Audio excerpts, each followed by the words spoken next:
నెల్లూరు జిల్లాలో కిలాడిగా వ్యవస్థలను శాసిస్తూ rowdy sheeter శ్రీకాంత్ను పెరోల్పై బయటకు తీసుకొచ్చిన అరుణ వ్యవహారం ఇప్పుడు హోంమంత్రి అని తను చుట్టుకుంటున్నట్లు కనిపిస్తోంది. శ్రీకాంత్ వ్యవహారంలో నెల్లూరు జిల్లా లేడీ డాన్గా పేరు పొందిన అరుణ మొత్తం రాష్ట్ర వ్యవస్థలను శాసించడమే కాకుండా కూటమి ఎమ్మెల్యేలను, మంత్రులను కూడా దీనిలో లాగడంతో రాష్ట్ర వ్యాప్తంగా ఈ కేసు సంచలనమైంది. రౌడీ షీటర్ శ్రీకాంత్ను కూటమి ప్రభుత్వ ఎమ్మెల్యేలే పెరోల్ కోసం సిఫార్సు చేయడం, దానికి నెల్లూరు జిల్లాకు చెందిన మంత్రి హస్తం కూడా ఉండడంతో ఇప్పుడు ఇది రాజకీయాల్లోనూ తీవ్ర చర్చకు దారితీస్తోంది.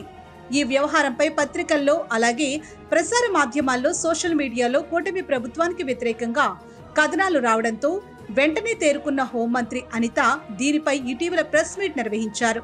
నిజానిజాలు వెలికి తీస్తామని, ఎక్కడ ఏం జరిగిందో తెలుసుకుంటామని చెప్పారు. శ్రీకాంత్ పెరోల్ విషయంలో ఎంత పెద్దవారు ఉన్నా వదిలిపెట్టే ప్రసక్తి లేదని ప్రెస్ మీట్ లో బలంగా చెప్పారు. అయితే ఇప్పుడు శ్రీకాంత్ పెరోల్ వ్యవహారం మొత్తం హోంమంత్రి మెడకు చుట్టుకుంటుంది. వైసీపీ దీనిపై ట్రూత్ బాంబు పేరిట మొత్తం ఆధారాలను సోషల్ మీడియాలో ఉంచింది. హోంమంత్రి అనిత ఆధ్వర్యంలోనే మొత్తం వ్యవహారం జరిగిందని, దీనికి సంబంధించిన జీవోలను సైతం వైసీపీ సోషల్ మీడియాలో సేకరించి బయటపెట్టింది.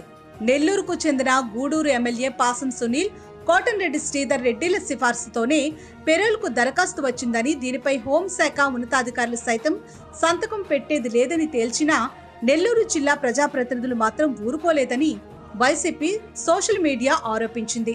దీనిపై ఎమ్మెల్యేలు పట్టుబడ్డంతో పాటు నెల్లూరు జిల్లాకు చెందిన మంత్రి వెనుక ఉండడంతో హోంమంత్రి ఈ ఫైల్ను కదిలించినట్లు వైసీపీ సోషల్ మీడియాలో ఆధారాలు బయటపడ్డాయి.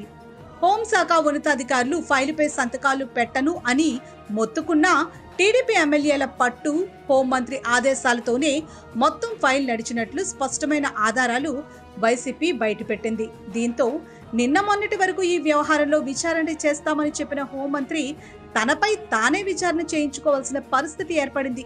ఈ మొత్తం వ్యవహారం వెనుక హోంమంత్రి ఆధ్వర్యంలోని కథ నడిచినట్లు వైసీపీ సోషల్ మీడియా విడుదల చేసిన ఆధారాలను బట్టి అర్థమవుతుంది.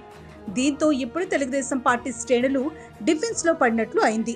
నిన్న మొన్నటి వరకు శ్రీకాంత్ పెరోల్ విషయంలో వైసీపీ నాయకులను తప్పుపట్టిన సోషల్ మీడియా చేతులు ఇప్పుడు తెలుగుదేశం పార్టీ నేతలపై, ముఖ్యంగా హోంమంత్రిపై గురిపెట్టారు. మరి ముఖ్యంగా ఈ విషయాన్ని మొదట వెలుగులోకి తీసుకొచ్చిన తెలుగుదేశం పార్టీ అనుకూల పత్రికలు సైతం ఇప్పుడు జరుగుతున్న పరిణామాలతో కంగు తింటున్నాయి.